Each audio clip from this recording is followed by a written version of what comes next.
Vamos a estar hablando de el criminal Jack the Ripper o Jack el Destripador.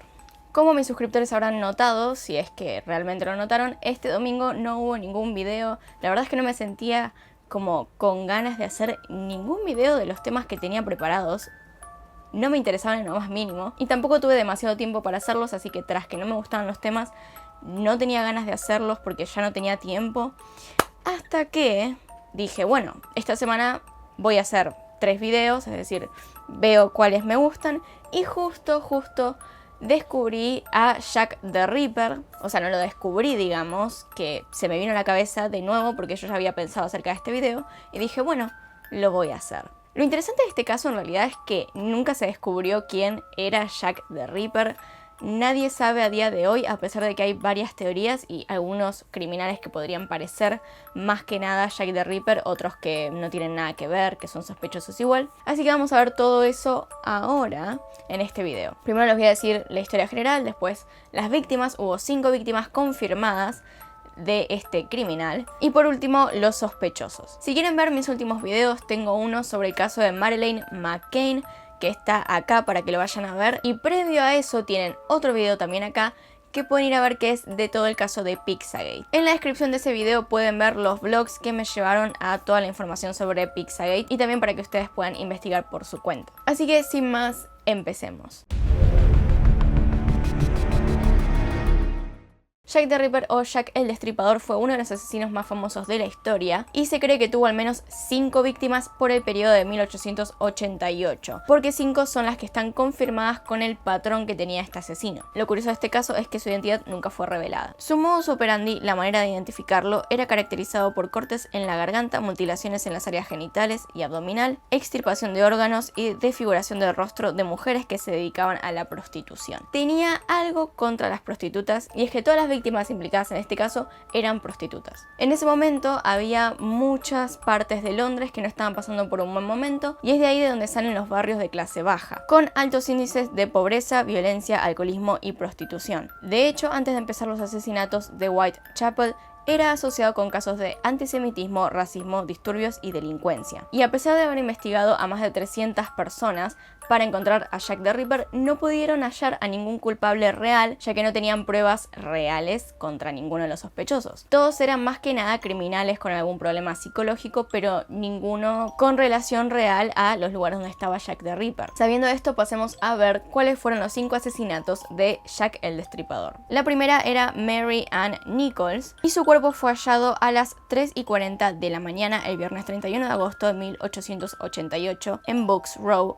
Whitechapel, con cortes en la garganta, rasgada con una profunda hendidura y varias incisiones hechas con el mismo cuchillo. Previamente al asesinato, previamente a encontrar su cuerpo, se la había visto salir de un pub en Brick Lane a las 12:30 de la madrugada. A las 2:30 am, Mary dejó la casa de alojamiento donde pensaba quedarse porque no podía pagarla, y sus últimas palabras indicaban que ganaría el dinero en la calle con la ayuda de un nuevo y bonito sombrerero con quien se encontraría esa noche. Pero fue vista por última vez a las 2:30 en una esquina por una amiga. Nadie vio ni escuchó algo que pudiese ser sospechoso. La segunda víctima fue Annie Chapman. Apareció el 8 de septiembre aproximadamente a las 6 am con 2 incisiones en la garganta, y su vientre había sido completamente apuñalado y le habían extirpado el útero. Fue vista antes a la 1:45 am en la cocina de la pensión de la calle Dorset, luego a las 2 de la madrugada en el pub Britannia, y el último avistamiento fue por su vecina Elizabeth Long, quien la vio dialogando con un hombre en la calle a quien describió como gallardo y harapiento. Esto se repite en otro caso, también ven a un hombre hablando con la mujer antes de encontrarla muerta. La tercera víctima es Elizabeth Stride y está relacionada a otra muerte, ya que ocurre en la misma noche. Y lo que tiene particularmente de importante es que por fin tenemos un testigo que vio la situación. Resulta que al momento del asesinato pasaba por el lugar un inmigrante de nombre Israel Swart. Este hombre dijo ver desde el extremo opuesto de la calle por la que caminaba a un hombre acercarse a una mujer, tirarla al piso e introducirla a un callejón. Según él, la mujer dio 3 gritos, pero no muy fuerte. Según su declaración, el ofensor parecía de 30 años y llevaba una gorra con visera negra. El testigo huyó porque el atacante que había visto en la calle lo ahuyentó gritándole. Más tarde el cuerpo de Elizabeth fue encontrado con la garganta cortada. Hay gente que discute que este caso no fue producto de Jack the Ripper porque no lo había hecho con un cuchillo sino con una navaja, y que no había ni extracción de órganos, ni mutilaciones, ni nada de ese estilo. Sin embargo, también está la hipótesis de que en realidad sí fue de Jack the Ripper, pero pasa que no tuvo tiempo para terminar el trabajo, ya que peligraba por haber sido descubierto en la calle. La cuarta víctima fue Catherine Eddowes. Esto sucede la misma noche que la víctima anterior, como dije, es una noche en la que se produjeron 2 asesinatos y se lo conoce como la culminación del asesinato anterior. Vieron que se supone que no tuvo tiempo Jack para terminar a la anterior víctima, así que terminó con esta. A las 8:30 p.m. del sábado 29 de septiembre, Eddowes es encontrada en la carretera en estado de embriaguez y la llevan a la comisaría donde es retenida hasta la 1 a.m. La última vez que se la vio fue 10 minutos antes de su muerte, hablando con un hombre en la entrada de una iglesia. En esta ocasión, un detalle importante es que cerca del lugar pintado en una pared estaba escrito: "Los judíos son los hombres que no serán culpados por nada". En realidad, el escrito en la pared decía Jews en lugar de judíos, pero se interpreta que quiso decir Jews, al estilo judío en inglés, pero bueno. Y la quinta y última víctima fue Mary Jane Kelly. Esto sucede un poco después de las demás muertes, y por esto la gente ya creía que estaban a salvo y que podían salir sin que Jack the Ripper estuviera por ahí. Creían que se había ido, así que el 9 de noviembre de 1888, un cobrador decide llamar a la puerta de Mary. Tras no haber respuesta, busca la forma de mirar al interior y se encuentra con el cadáver de esta chica. Resulta que le habían abierto el estómago y seccionado su nariz, senos y orejas, entre otras cosas que no voy a decir porque era un asco. Para que se den una idea, de todas estas chicas hay fotos post-mortem, es el tema de mi siguiente video, y son horribles. Ni siquiera sé si las voy a poder poner en el video porque no quiero verlas. No quiero verlas. Veremos. El cobrador nos dice que parecía más la obra de un demonio que la de un hombre. Y acá se terminan las víctimas, así que vamos a hablar un poco de los sospechosos, de los posibles Jack el Destripador. El primero de todos es John Druid. Era un abogado, hijo de un cirujano de muy buena familia, que desapareció justo tras el crimen de Mary Kelly, y cuyo cuerpo fue hallado un mes después flotando sin vida en el Támesis a los 31 años de edad. Lo curioso de esto es que es un sospechoso de la policía, pero no había razones para que fuese sospechoso. Realmente no hay una razón por la que creer que él pudo haber sido Jack the Ripper, pero ni cerca. No hay evidencias aparte del hecho de que se lo consideraba como sexualmente insano. Aparte de esto, la única otra declaración es que su familia pensaba que él era Jack the Ripper.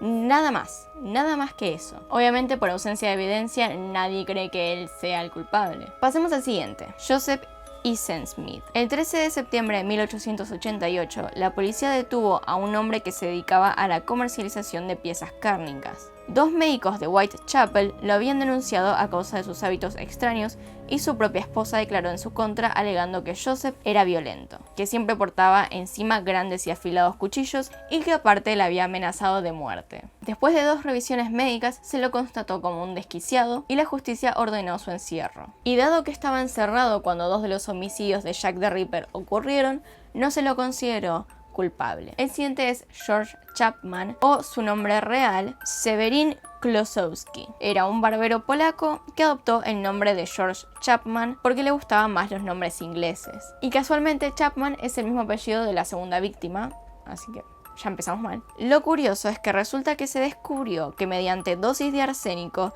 había mandado a la tumba sucesivamente a 3 esposas. Es ahí cuando se le empieza a dar la fama de asesino y por tanto Jack the Ripper, ya que era, el asesino del momento. En 1903 se impartió una orden de captura en su contra. Y aunque es cierto que residió en una zona cercana a donde se consumaron los asesinatos, su instinto homicida recién se habría despertado años más tarde. Y sobre todo, el modus operandi de un envenenador es bastante diferente a lo que es Jack the Ripper. La clase de asesinatos que hacían eran demasiado diferentes. Pasemos a Aaron Kosminski. Era un judío polaco residente en Whitechapel que sentía un odio patológico hacia las mujeres y que fue ingresado en un hospital psiquiátrico en marzo de 1889 por sus tendencias homicidas. Es acá cuando lo puedes conectar a Jack the Ripper por la tendencia a odiar a las mujeres y por también la tendencia a ser un homicida. Aaron pensaba que estaba siendo controlado como por un instinto en su mente y que aparte conocía todas las actividades de la humanidad. De hecho, cuenta el doctor que era incoherente y que hasta hay un punto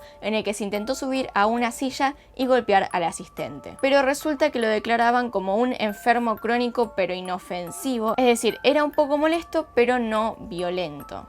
Vamos al siguiente de los sospechosos que me parece importante y es Francis Tambletti. Es considerado el más serio sospechoso de Scotland Yard y se lo consideraba un sujeto afectado por una grave psicopatía sexual. Digo que se lo consideraba porque más que nada en aquel entonces esto significaba más bien homosexualidad, pero decían que sus sentimientos hacia las mujeres eran de odio. De igual manera terminó huyendo y nadie pudo ir a buscarlo, muriendo en Missouri en 1903. Y hay muchísimos sospechosos de este caso, hay pero montones, así que vamos a nombrar uno más porque si no se vuelve demasiado largo, pero ahí les dejo los lugares donde encontré a todos los sospechosos para que los vayan a ver. Si sigo nombrando sospechosos va a quedar un video de 50 minutos, créanme. Este último sospechoso es Alberto Víctor y era un duque. Él muere poco después de estos crímenes en una clínica. Resulta que este joven príncipe era un apasionado de la caza, por lo cual se lo consideraba cruel, pero nunca se lo consideró un hombre violento. A la vez iba con bastante frecuencia a prostíbulos. Detalles importantes, ¿no? El doctor Thomas Stowell publicó un artículo en 1970 acusando al príncipe Alberto de ser Jack el Destripador, basando su teoría sobre algunos documentos de su médico personal. Y les tengo que decir que él tenía una enfermedad y por eso muere después de los crímenes en una clínica. Según estos documentos y Thomas Stowell, los empujes de su enfermedad lo conducirían a la definitiva pérdida de la razón, convirtiéndose a partir de entonces en el demencial asesino de prostitutas del East End londinense. Es decir que según esta persona, su enfermedad lo conduciría a la locura, lo cual lo conduciría, de nuevo, a matar personas. De vuelta, según esta persona, él había desarrollado una obsesión por la sangre durante sus cacerías en Escocia y allí adquirió los rudimentos clínicos que el destripador demostró poseer a la hora de mutilar a sus víctimas. Se creía que el destripador tenía que ser un doctor o alguien experimentado por los cortes que hacía. La policía secreta lo detendría poniéndolo bajo custodia. No obstante, el preso logró escapar a la vigilancia y en la madrugada del 9 de noviembre de ese año cometería el más horripilante de sus crímenes contra Mary Jane Kelly. Esto obviamente es toda una hipótesis que se armó esta persona en base a los documentos del médico. Luego lo volverían a atrapar y sería confinado bajo estrictas medidas de seguridad en un hospital psiquiátrico de la localidad de Ascot. Por desgracia, la afección cerebral que sufría, agudizada por el avance de su enfermedad venérea, precipitó el trágico desenlace. En 1892, esta persona fallece. Entonces a esta persona se la consideraba Jack el Destripador por haber sido cruel, es decir, que le guste la caza, y aparte porque tal vez tenía conocimientos de cómo cortar a una persona como lo hacía este famoso criminal. Pero como dije, hay 10.000 millones de sospechosos y pueden ir a verlos a los links de abajo porque si hablo de esto, de vuelta el video va a quedar como de 50 minutos y no puedo editar eso. Bueno, hasta acá llegamos con el video, espero que lo hayan disfrutado. Es bastante interesante saber que había tantas personas dementes en esa época. Re que probablemente todavía hay personas dementes en esta época, pero bueno. Acá les dejo un video nuevo, acá les dejo un video recomendado. Se pueden suscribir haciendo clic en mi cara. Por favor, recomiéndenme videos que quieren que haga y esperen este viernes porque va a haber un video nuevo y el domingo también. Nos vemos, adiós.